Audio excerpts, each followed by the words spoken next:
Hello, kumusta kayong lahat? Itong video natin mga kaibigan, napakahalaga po ito.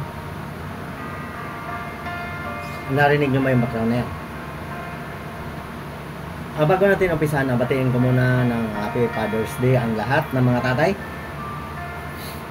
Ang pag-usapan natin, ano ba ang tamang pagdiriwang ng Father's Day? Medyo malalim, di ba? At sapat na ba yung babatiin tayo ng ating mga anak na Happy Father's Day? O regaluhan man ng ano? Kasi ang pagkaunawa, happy. Kaya nga, babatiin mo Happy Father's Day. Pero ang totoo niyan mga kaibigan, hindi naman lahat happy. Marami ring tatay na maraming problema sa kanyang pamilya. Pareho lang yan. Mother's Day man yan o Father's Day, pagka broken family, paano masabing Happy Father's Day mo? Happy ka ba kung broken family ka? Magulo ang iyong pamilya. Kaya ang tamang pagdiriwang ng Father's Day, yung masaya ka na nagampanan mo ang iyong tungkulin. Nagampanan natin. Naging tatay tayo at naitaguyod ang ating mga anak. Yun po ang ibig sabihin na Happy Father's Day. Kasi hindi naman sa pangingialam sa ibang buhay, iba-iba talaga.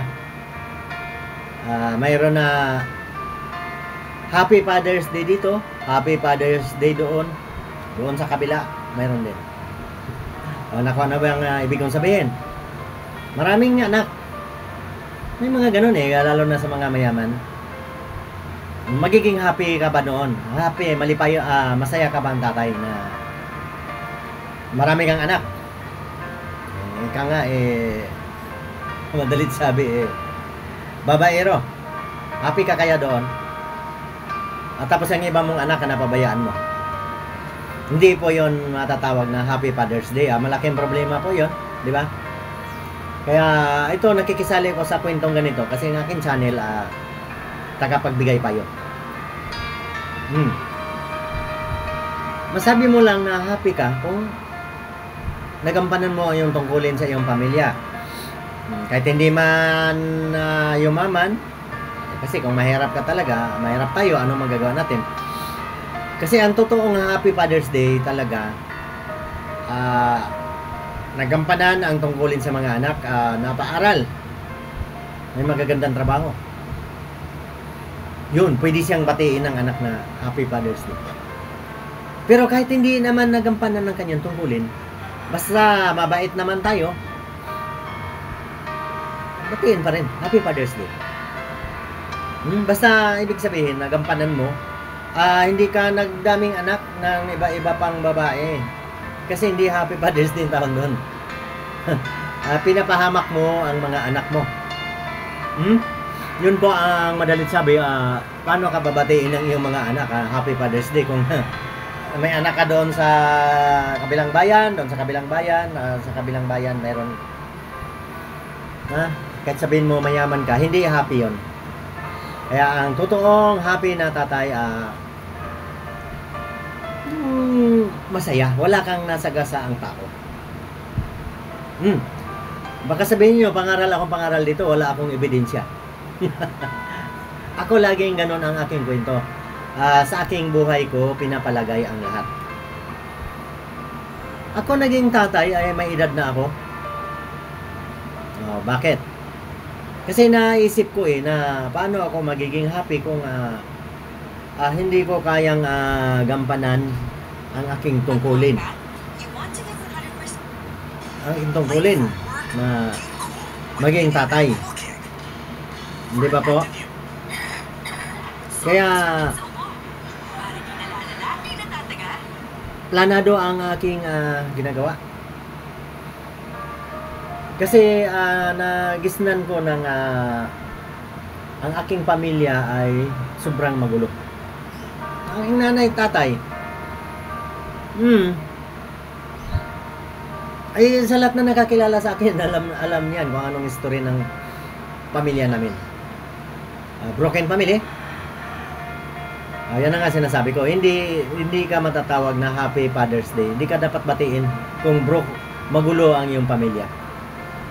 Yun po ha, ang laman ng kwento na ito. Dapat kahit mahirap tayo o mayaman, dapat naitaguyod natin ating pamilya, ating mga anak, para magiging happy. Di ba? Happy ang lahat. Alam niyo, balik tayo sa akin ha. Kaya matanda na ako nagkaanak. 30 years old na ako nagkaanak kasi naramdaman ko yung sobrang hirap namin. Nagisnan ko yun eh. Magulong pamilya. Kaya ako nga naibanggit dito sa araw na ito, Father's Day, dati wala namang ganyan eh. Kailan lang naman yan inimbento. Mother's Day, Father's Day, di ba? Iniimbento lang din yan ng tao. Kasi gusto na meron tayong gabay. Tama naman yun.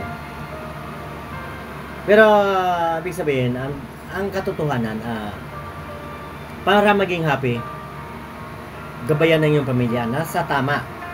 Hindi yung kalat-kalat na yung kabilaan ng mga anak mo doon. Iba-ibang nanay. Magulong pa, broken, ano naman tawag yan? Broken father. Hindi yan Happy Father's Day ang tawag. Awayin ka ng yung mga anak. Bakit ka mo, sabi ko na planado? Kahit noon pa man kung wala lang ako sa plano sa aking buhay, di batang-bata pa ako, maging tatay na. Ganun mayroon talagang pagkakataon na mga ganun. Kaya lang dapat, ang lalaki dapat ang magdadala. Kung hindi ka pa handa na magiging tatay, wag. Hindi yung pag sinabi na pag nilapitan ka ng palay, tokain mo na kagad. Isipin mo kung anong resulta, ano magiging problema sa darating na mga araw. Yan po ang payo ko sa mga gusto magiging happy. Mabati natin na Happy Father's Day. Ganun po ang sekreto.